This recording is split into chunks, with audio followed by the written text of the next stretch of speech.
Hello and welcome to Express Updates. I am Josephine Lai. Now, on to our headlines making news today. Government to strengthen STEM education, says President Mahama. Also, Tourism Minister calls for demolition of illegal structures around forts and castles. These and many other stories coming up shortly. Please stay with us. Now, on to our first bulletin. President John Dramani Mahama has reaffirmed government's commitment to strengthening science, technology, engineering, and mathematics education in Ghana. He made a commitment during his resetting Ghana tour of the Upper East region, where he inspected the ongoing 4-story central laboratory complex at the University of Technology and Applied Sciences in Navrongo. The laboratory, which began in 2016 but stalled for several years, is expected to be completed and handed over in 2027. Once completed, the facility will provide modern infrastructure for teaching, research, innovation, and practical training, helping to expand Ghana's capacity to train doctors and other professionals in science and technology-related fields. Still on the resetting Ghana tour of the Upper East region, President John Dramani Mahama has revealed that the Upper East region will soon have its own airport within 24 months to improve connectivity and make travel to and from the region easier. The president mentioned this during a visit to the proposed site earmarked for the airport on Thursday, August 13, 2026. According to the president, the facility will open up the region and provide a faster alternative for people who need to travel to Accra for business and other engagements. But we want to develop a city around the airport so that it can have added value. We want to open up the country to air travel because there are some people who want to go very quickly to Accra, transact their business and come back quickly. You cannot sit in a bus for 11 hours going to Accra and 11 hours coming back. And so the time has come for Upper East to have an airport. Before passengers from Upper East have to drive 100 miles, 160 kilometers to Tamale to catch the aircraft from Tamale to Accra. And when they come, they drop in Tamale and they have to drive 160 kilometers to come back to the Upper East. That will be a thing of the past. You'll be able to fly from here directly to Accra. Without driving to Tamale. And so this is going to be an important enabler of economic activity. Aside from that, there are many businesses here in the Upper East region. We have the gold mines. They have to move their gold down to Accra. Sometimes they have to use a bullion van or charter a helicopter. And so it will be easy for them to bring it here and fly their gold bullion to Accra.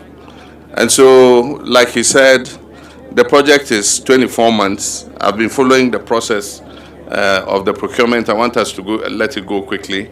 There are 3 airports. Wa Airport, Wa is getting a new airport. Upper East is getting an airport, and then Sunyani is also getting a new airport. And so we hope that by the end of the year, we'll come back here and we'll cut the sod for the airport to start. Even though they've given 24 months, the contractors assure us that they can do it in a shorter time than that. And so very soon I'll come back, join you, our paramount chiefs, and the people of Upper East to cut the sod on this site for the provision of the airport. It will also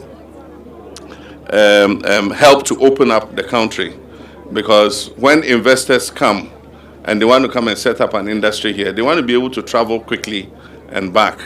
Nobody wants to drive 11 hours to come to his factory in Upper East and drive 11 hours back to Accra. And so I believe that this airport will be a game changer. And it is my hope that the people of Upper East will patronize it. We want to see your passenger numbers climb up very quickly. Because like he said, it's a scalable airport.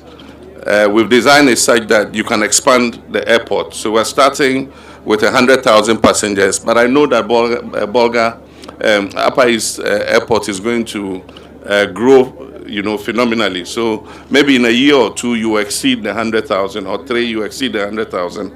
Then we will begin the expansion of the airport to accommodate as many passengers as possible. So thank you very much for the donation of the land, and we'll soon come back so that we can cut the sod. You'll soon see the contractors on site working very seriously to bring this project to fruition. Thank you.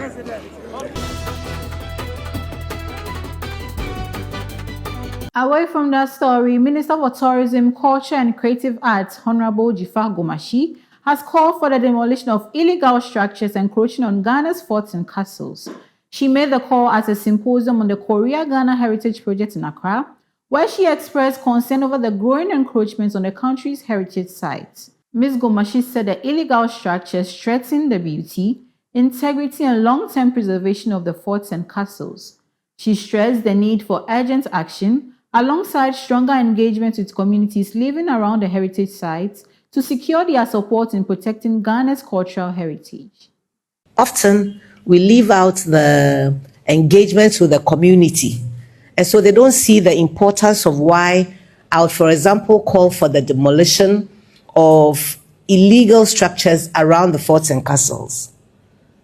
If I show you pictures of the encroachment on the buffer for the forts and castles, you will join me in doing aluta, as we used to do when I was here as a student. Every year there was a aluta that kept us at home. I've seen pictures and a report from my office in Kumasi of the encroachment on the buffer of the Asante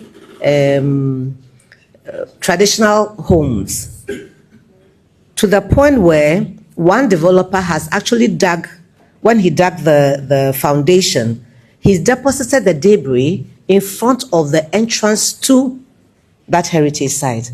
I mean, that's sheer indiscipline.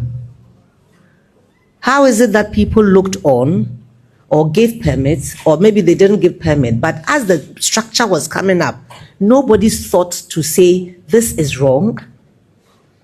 That building, you don't have many of it.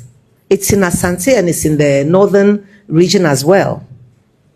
These are the kinds of things that generations after generations should have opportunity to come and see.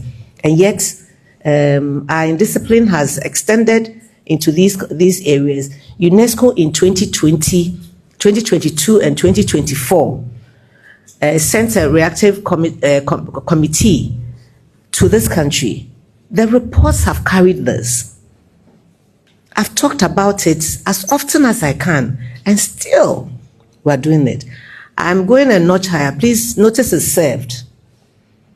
If you build near the forts and castles, designated areas, we will break it down. The law is on our side.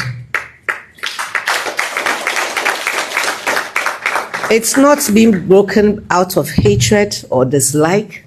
It is being done because it is the right thing to do for God and country.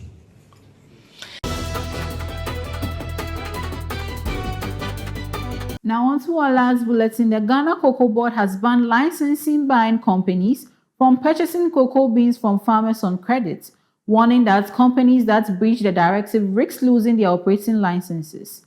The directive, announced by Cocoa Board Chief Executive Officer Dr. Randy Abe, is to strengthen liquidity, improve payment discipline, and ensure greater efficiency in the cocoa supply chain. The ban comes ahead of a new financing model expected to take effect in the 2026-2027 crop year, will provide sufficient funds for cocoa purchases and reduce delay in payment to licensed cocoa companies. And this is all we have for you on Express Updates. I am Josephine Lai. Do enjoy the rest of our programs.